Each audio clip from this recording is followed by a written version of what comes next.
presidents.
Fellow Nigerians, today marks the 65th anniversary of our great nation's independence. As we reflect on the significance of this day and our journey of nationhood since October 1960, when our founding fathers accepted the instrument of self-government from colonial rule, let us remember that their sacrifice, devotion, and grand dream of a strong, prosperous, and united Nigeria that will lead Africa and be the beacon of light to the rest of the world. Our founding heroes and heroines, Herbert Macaulay, Dr. Nnamdi Azikiwe, Sir Abubakar Tafawa Balewa, Chief Obafemi Awolowo, Sir Ahmadu Bello, Margaret Ekpo, Anthony Enahoro, Ladoke Akintola, Michael Okpara, Aminu Kano, Funmilayo Ransome Kuti, and other nationalists believe it was Nigeria's manifest destiny to lead the entire black race as the largest black nation on earth. For decades, the promise of our independence has been tested by profound social, economic, and political challenges, and we have survived.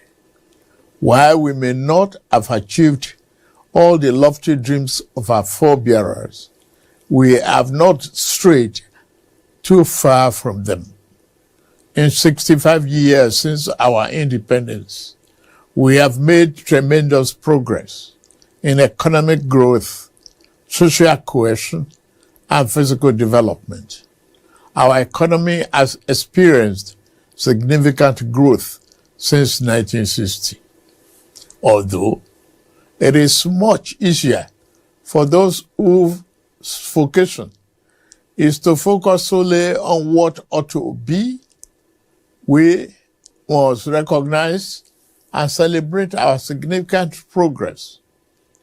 Nigeria today have access to better education and healthcare than in 1960. At independence, Nigeria had 120 secondary schools with a student population of about 130,000.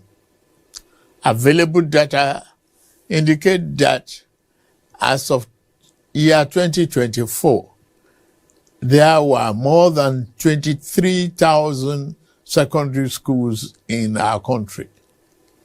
At independence, we had only the University of Ibadan and Yaba College of Technology as the two tertiary institutions in Nigeria. By the end of last year, there were 274 universities, 183 polytechnics, and 236 colleges of education in Nigeria, comprising federal, state, and private institutions. We have experienced a significant surge in growth across every sector of our national life since independence. In healthcare, infrastructure, financial services, manufacturing, telecommunications, information, technology, aviation and defense, among others. Our country has experienced both the good and the bad times in its 65 years of nationhood. As is normal for every nation and its people, we fought a bitter and unavoidable civil war, experienced military dictatorships, and lived through major political crises. In all this, we weathered every storm and overcame every challenge with courage, grit, and uncommon determination. While our system and ties that bind us are sometimes stretched by insidious forces opposed to our values and ways of life, we continue to strive to build a more perfect union where every Nigerian can find better accommodation and find purpose and fulfillment. Fellow compatriots, this is the third time I will address you on our independence anniversary since I assumed office as your president on May 29, 2023. In the last 28 months of my administration, like our founding fathers and leaders who came before me, I have committed myself irrevocably to the unfinished nation-building business. Upon assuming office, our administration inherited a near-collapse economy caused by decades of fiscal policy distortions and misalignment that had impaired real growth. As a new administration, we face a simple choice: continue business as usual and watch our nation drift, or embark on a courageous fundamental reform path. We chose the path of reform. We chose the path of tomorrow over the comfort of today. Less than 3 years later, the seeds of those difficult but necessary decisions are bearing fruits.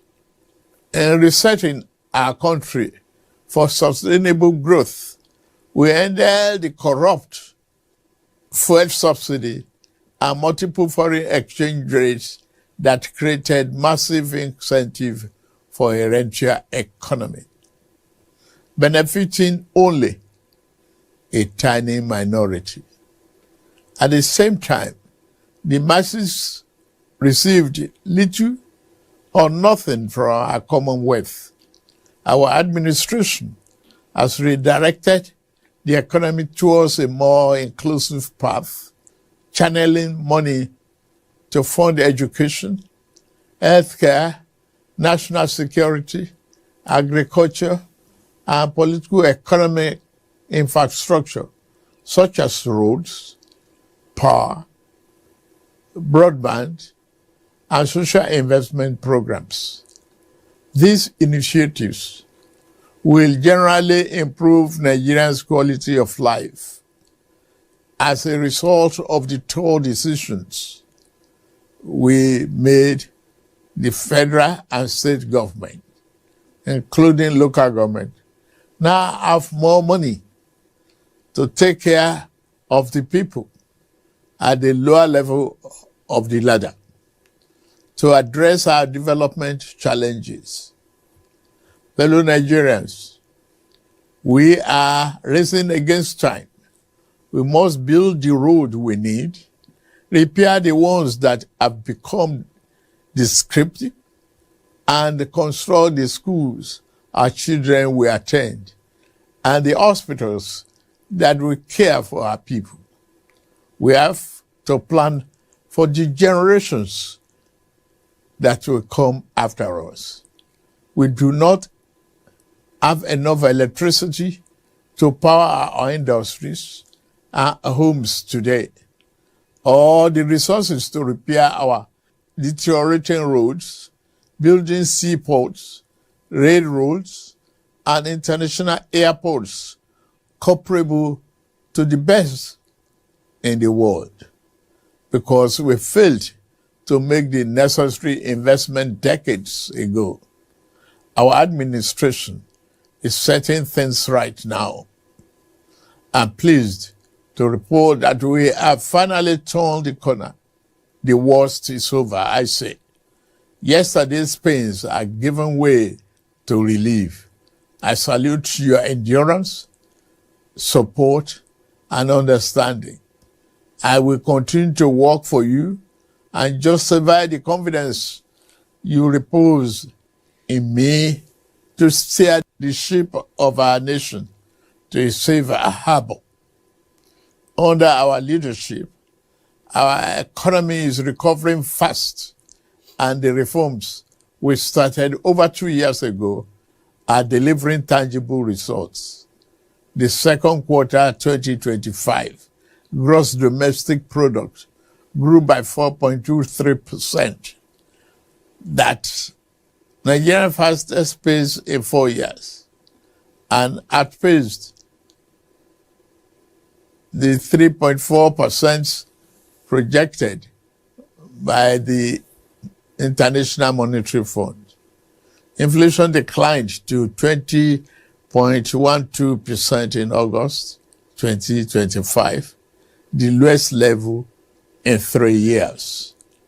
The administration is working diligently to boost agricultural production and ensure food security to reducing food costs.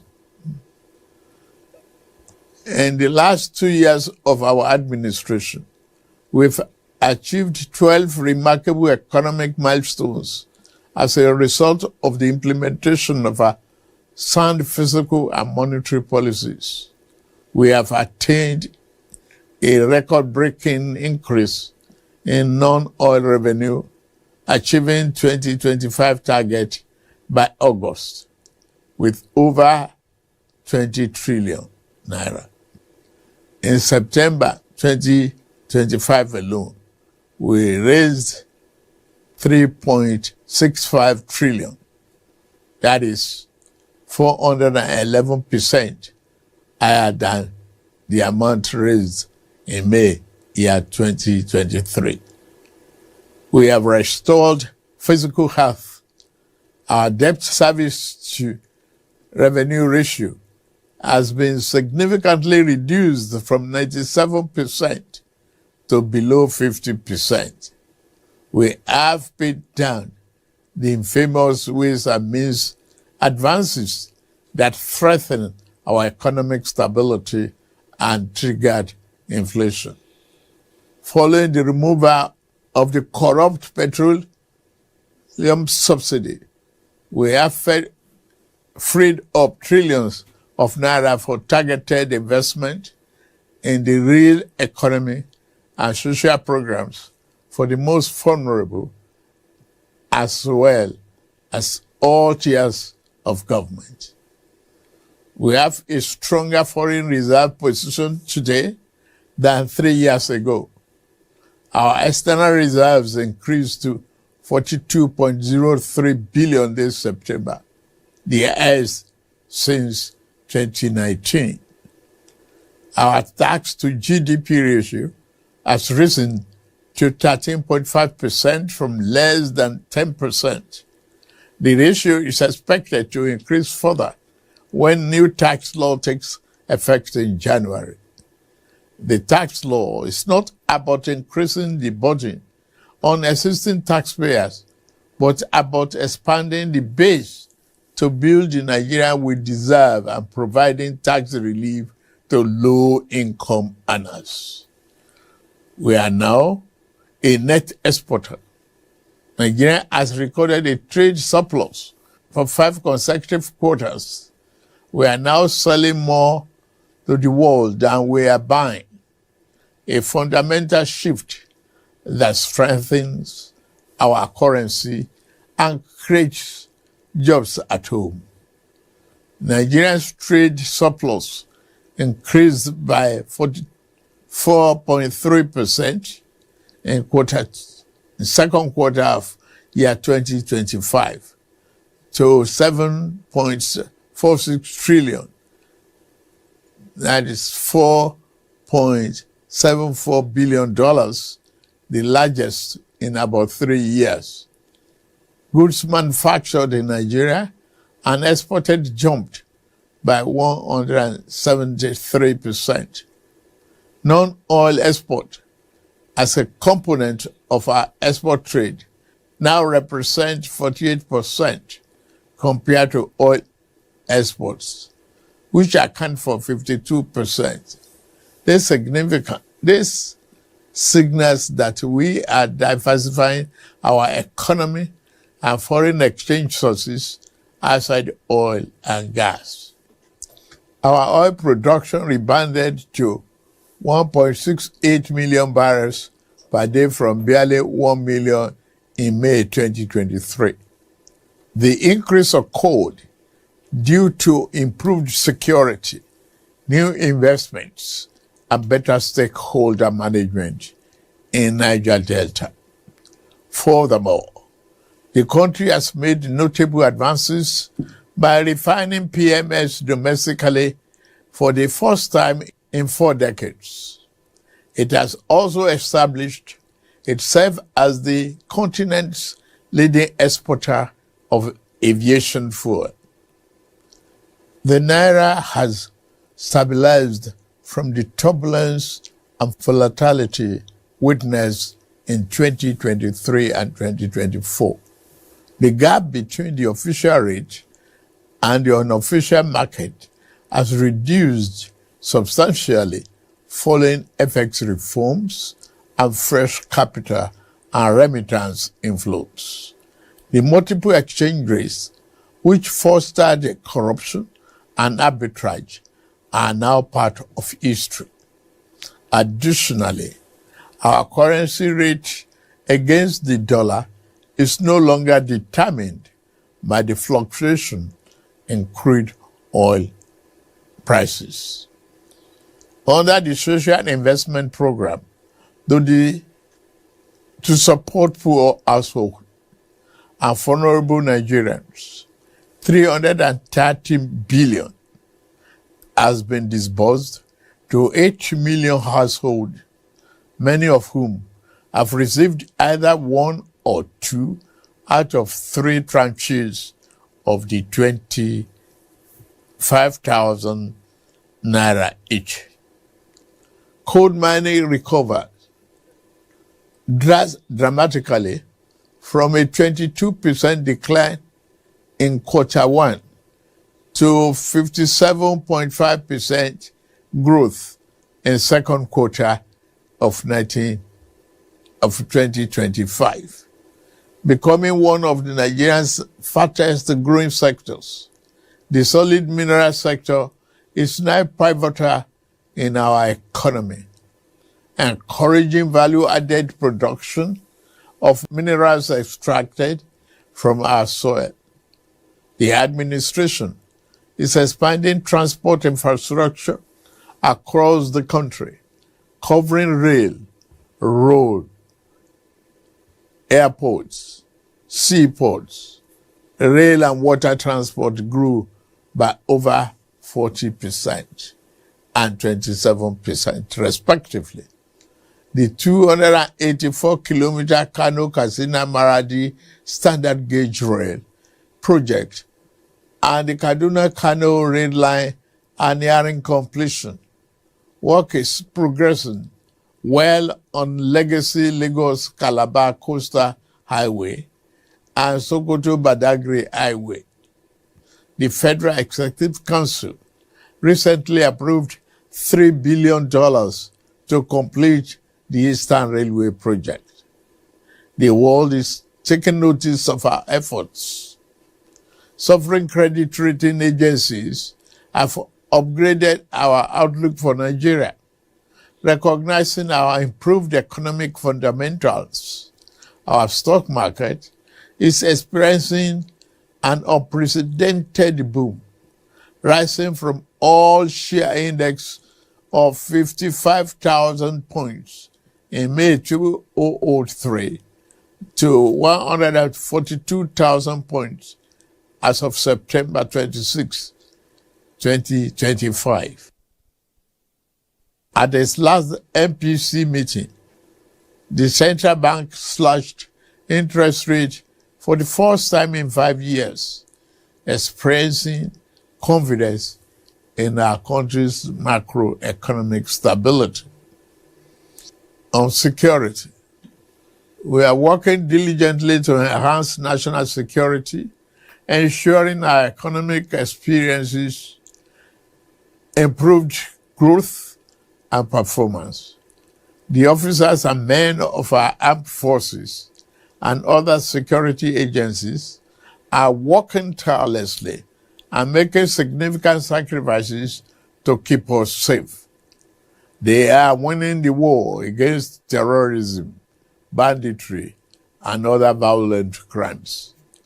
We see their victories in their blood and sweat to stamp out Boko Haram terror in the northeast, IPOB ESN terror in southeast, and banditry and kidnapping. We must continue to celebrate their gallantry and salute their courage on behalf of a grateful nation. Peace has returned to 100 of our liberated communities in the northwest and northeast, and thousands of our people have returned safely to their homes. I have a message for you, you young people. You are the future and the greatest asset of this blessed country. You must continue to dream big, innovate, and conquer more territories in your various fields of science, technology, sport, and art and creative sector. Our administration, through policies and funding, will continue to give you wings to fly sky high. We created NEL Fund to support students with loans for their educational pursuits. Approximately 510,000 students across 36 states of the Federation, including FCT, have benefited from this initiative, covering 228 higher institutions. As of September 10, the total loan disbursed was 99.5 billion, while the upkeep allowance stood as 44.7 billion. Credit Corp, another initiative of our administration, has granted over 153,000 Nigerians 30 billion affordable loans for vehicles, solar energy, home upgrades, digital devices, and more. Youth credit, which I promised last June, is a reality, with tens of thousands of NYSC members now active beneficiaries of consumer credit for resettlement.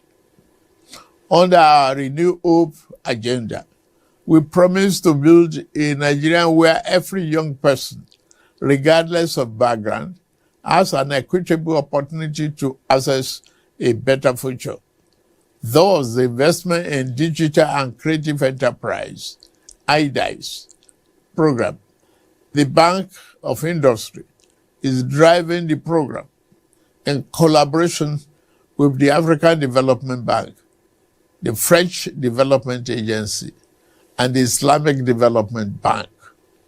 This initiative is at the cusp of implementation.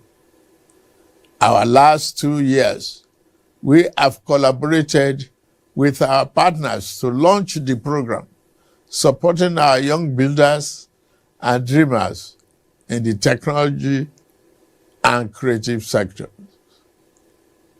This is a message of hope, fellow Nigerians. I have always candidly acknowledged that this reform have come with some temporary pains. The biting effects of inflation and the rising cost of living remains a significant concern to our government. However, the alternative of allowing our country to descend into economic chaos or bankruptcy was not an option. Our macroeconomic progress has proven that our sacrifices have not been in vain. Together, we are laying a new foundation cast in concrete, not on quicksand. The accurate measure of our success will not be limited to economic statistics alone, but rather in the food on our family tables, the quality of education our children receive, the electricity in our homes, and the security in our communities. Let me assure you of administration's determination to ensure that the resources we have saved and the stability we have built are channeled into these critical areas. Today, the governors at the state level and the local government's autonomy are yielding more development right in our face. Therefore, on this 65th anniversary of our independence, my message is hope and a call to action. The federal government will continue to do its part to fix the plumbing in our economy. Now, we must all turn on the taps of productivity, innovation, and enterprise, just like the Ministry of Interior has done with our travel passports, by quickening the processing. In this regard, I urge the subnational entities to join us in nation building. Let us be a nation of producers, not just consumers. Let us farm our land and build factories to process our produce. Let us patronize made in Nigeria. I say Nigeria first. All the goods, let us pay our taxes as well. Finally, let all hands be on deck. Let us believe once more in the boundless potential of our great nation. With Almighty God on our side, I can assure you that the dawn of a new, prosperous, self-reliant is here in Nigeria. Happy 65th Independence Anniversary. And may God continue to bless the Federal Republic of Nigeria. Amen.